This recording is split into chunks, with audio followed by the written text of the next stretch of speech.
कोई बुजुर्ग दरे सैयदा पे आके दरवाजे पे दस्तक देके कहें सैयदा कुछ देर चक्की चला दूं?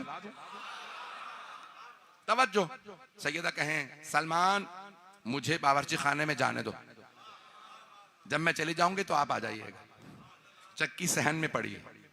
इसका मतलब है जनाब सलमान को पता था बीबी चक्की चला रही है, सिर्फ कानों से आवाज सुनी आ गए। 300 साढ़े 300 बरस के सहाबी रसूल हजरत सलमान फारसी रज़ियल्लाहु अन्हु आ गए। बीबी इजाजत है? हाँ मैं जा रही हूं, जब चली जाऊं तो आ जाइएगा। आ गए। बीबी चक्की चला, मैंने जितना आपने यहाँ पे गंदम जितनी रखी थी ना मैंने पीस दी है, इजाजत है चला जाऊं? नहीं सलमान अभी मैं रोटी बनाने वाली। तवज्जो, अभी जब रोटी बनाऊंगी हसनैन के लिए, अबल हसन के लिए, तो खा के जाना।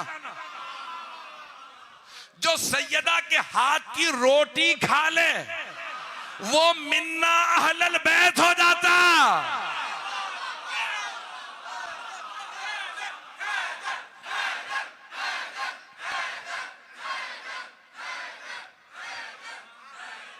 तवज्जो फरमा रहे हैं?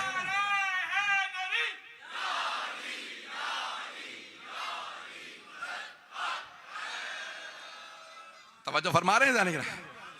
ये मिन्ना अहलल बैत कैसे होते हैं?